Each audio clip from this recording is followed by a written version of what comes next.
that structure of anything, regardless, we've talked about the structure of like glucose, and now we've talked about the structure of the amino acids, that the structure of any atom, right, we talked about just the atomic structure. Structure is super duper important for how we actually function. So proteins, because they do the like big, really important things in our bodies, and we'll talk a lot, lipids do some also important things, but anyway, we talk about a lot of the really like big jobs as being protein based. If you change their structure, it makes them not do their function. So just like if you have a key, for example, if any of you still use keys for anything, like I have a key to my office door. It's not a boop, boop, boop, boop thing. So if my key, something happens to my key, and this part breaks off, I've changed the structure of it, right? By it breaking. Does that change the function of it? If I'm missing this part, can I open the door anymore? No, right? So I changed the structure, I changed the function. And so we don't really, hey Camila, can you, thank you. So if I change the structure of something in our body, it changes the function. So it's kind of like, I think, an obvious thing. But again, we really look at proteins because they do a lot of the most important things. So we're not moving. What's the deal? Come on. They do a lot of the most important things in our body. So when a protein has a change to its structure, it gets a name. It's called denatured.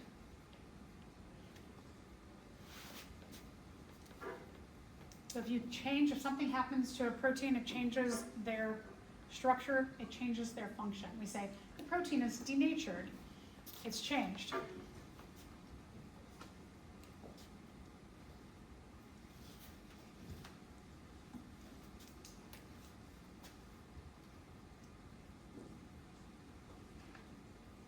We'll talk a lot more about this when we get into enzymes as well.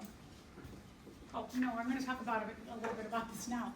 Okay, so when we're talking about denaturation of proteins, some of the things that can denature a protein are like, was that last week or the week before, I had a really high fever. So when you start to get a high-grade fever, what can happen is the temperature gives a boost to your immune system. Low-grade fevers are great.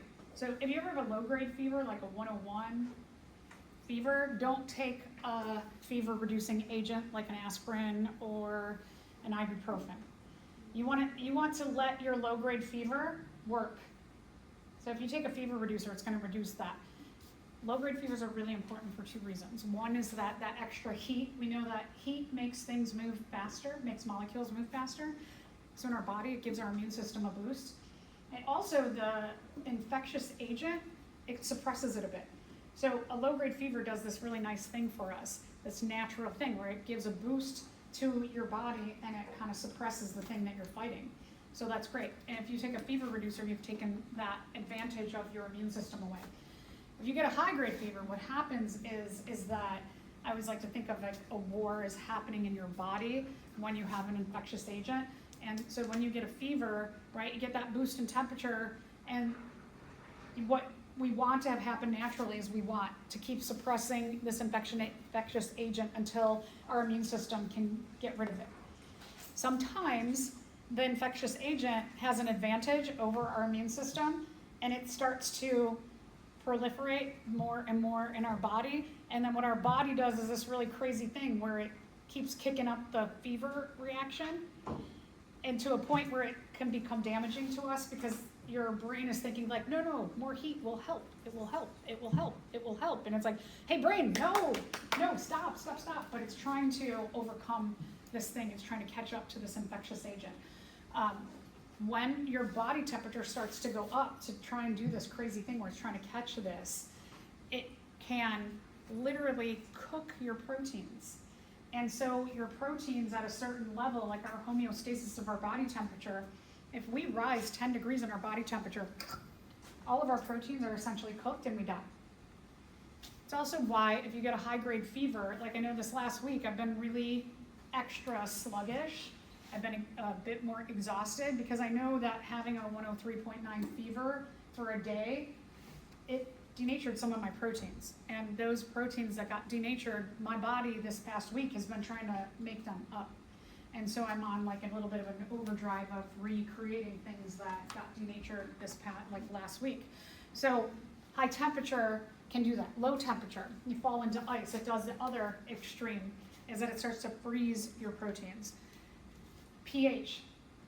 Some bacteria produce acidic toxins that can spread throughout your blood and then get into your cells.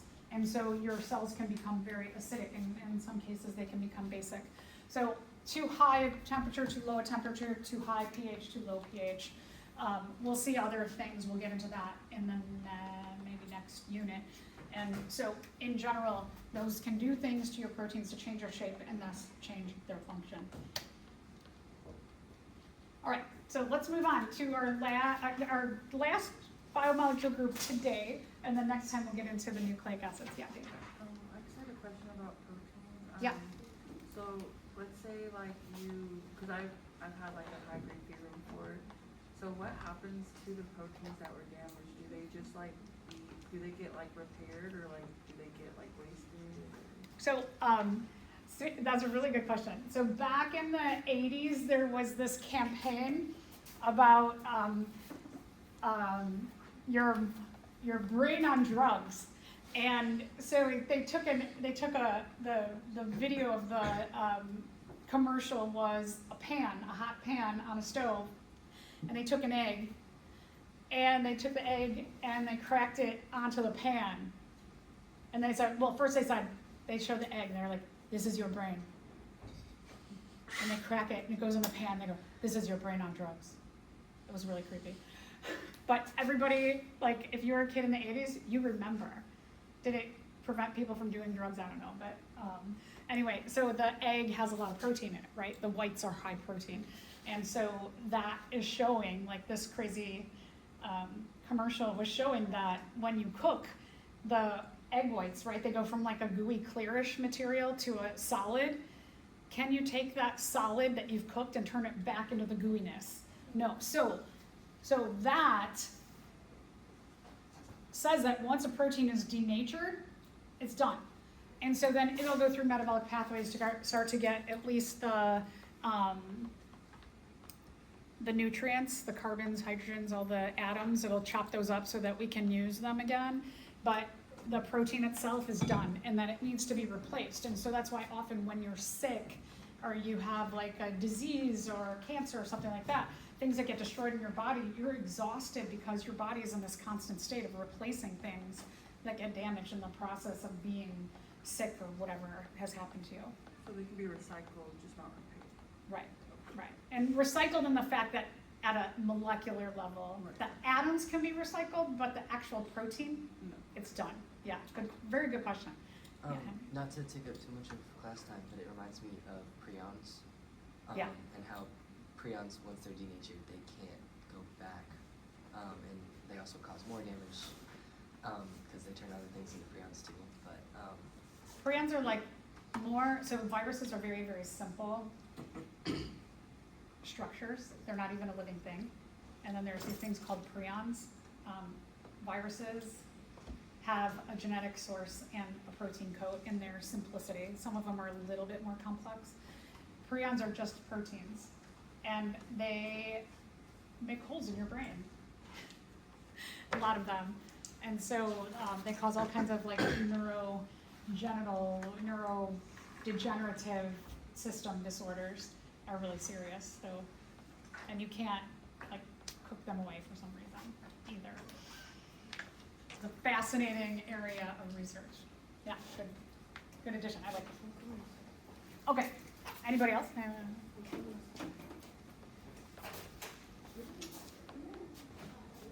So don't do drugs because your brain will go from being a gooey to a solid egg. That's what I learned. Okay.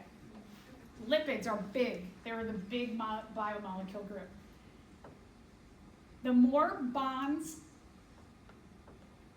compound has, the more energy it holds. When we're talking about energy and we think about like our overall, I like to call it the metabolism, because the word metabolism really means all the chemical reactions that are in your cells. We often think of it as a holistic thing, like how many calories. So eating like a really high fat diet, that means what you're really, we know that fats have a lot of calories. When we're talking about calories, we're talking about like bonds, as that the more bonds something has, the more energy it has. And our body can only break down so much of that energy without storing energy in other places. So our lipids are really, really big, very, very big, and it means they have a lot of energy. We'll take a look at making a triglyceride. Tri means 3. We're going to see there's going to be a backbone. That's what you're going to build in lab today. So there's a backbone, and then there's going to be 1, 2, 3 tails, 3 long carbon chains, 3 of them. This backbone of what we call glycerol, every time you put one of the tails on, you do a dehydration synthesis. So our lipid groups in our cells, we have a plasma membrane that's made up of a phosphobilipid. It has 1, 2 tails. Every time you put a tail on the backbone of a lipid, you make a dehydration synthesis. So a triglyceride has 1, 2, 3. A phospholipid has 1, 2. So these are even kind of like bigger processes to do your dehydration synthesis as well as your hydrolysis.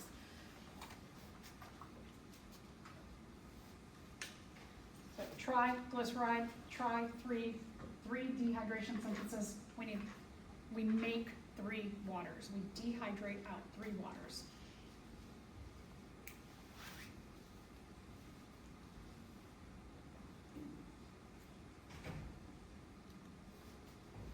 Okay, a little bit about fats. Fats are what we call hydrophobic. Hydro, water. If you have a phobia of something, you like it or not like it? Don't like it, right? So waters and fats, they don't like each other. They're hydro to each other. They're phobic to each other. So even if like salad dressing, if you make vinaigrette salad dressing, you use vinegar, which is very water-based, and lipids are the main things. You put other herbs and things in there. And what do you do before you use vinaigrette dressing? Shake it. Yeah, you shake it or you stir it, right? So you want to get this mixed up. But then you're done, you put it on, and then you let it sit. What happens? Separates.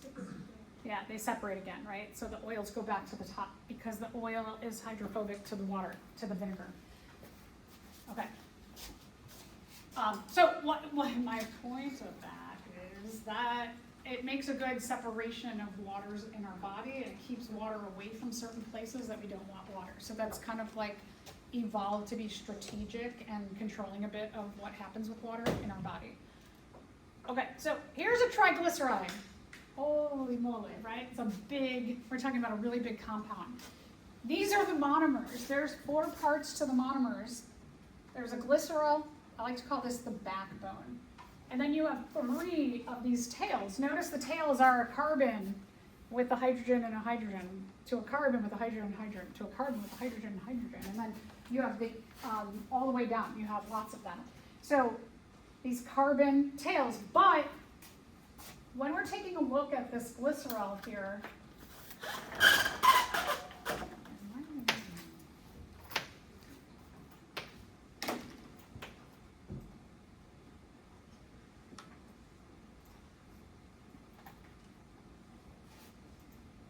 okay, when we're taking a look at this,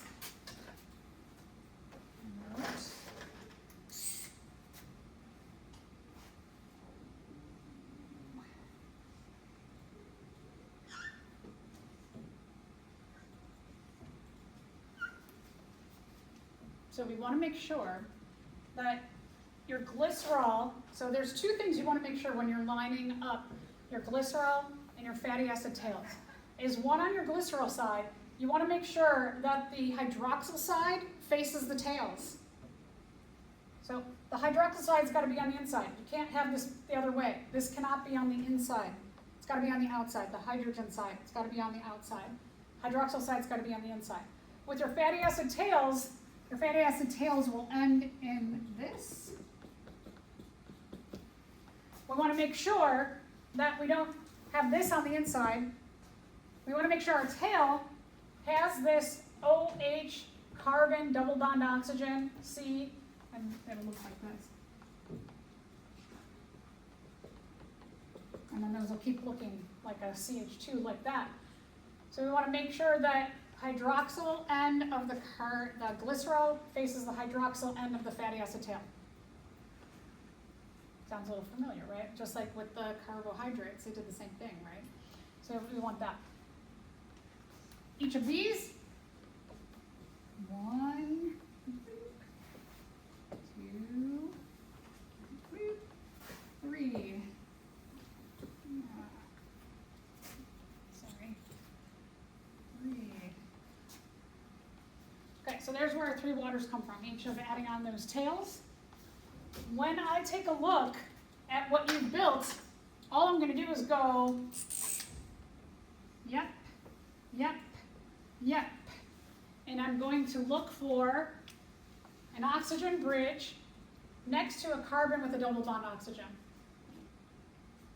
So I can quickly look at this and go 1, 2, 3, you did it right, good job. Moving on, draw it, yay.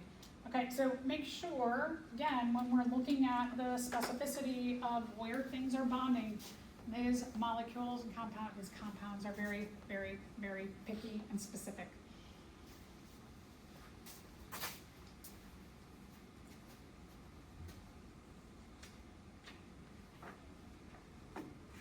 All right, a couple of examples. Fat. Our friend here, a bear, likes to pack on fat in the fall because food supplies are going to be really, really low in the winter. So they want to be able to live off their fat stores. The fat stores do another thing in the winter, it keeps them warm. So fats do multi-purpose things for our bodies. They keep us warm. They keep us having energy stores. If you run out of your carbohydrates, your body goes from the carbohydrates that go to your fats next. If it runs out of fats, then it goes to your proteins.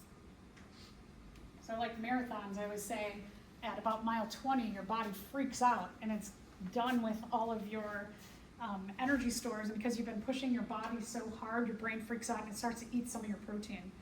So at about mile 20, your body starts to eat itself. So that's why those goo packets are really, really important. Waxes. There's waxes on plants to keep water inside in dry environments, like cactuses, for example.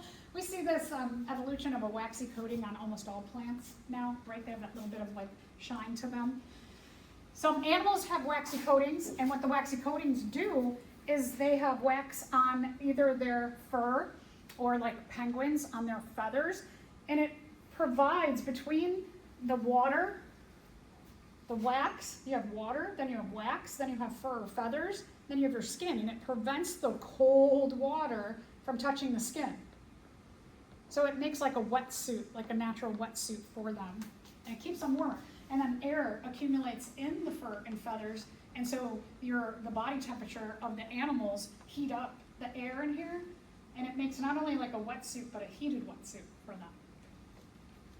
This is what a phospholipid bilayer looks like. This is really important to our cell membrane. We're going to talk about this next week.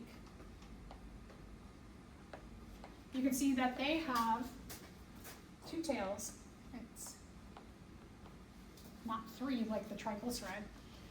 Cholesterol is really important. I know we demonize cholesterol a lot, but we have a base level of cholesterol that they check.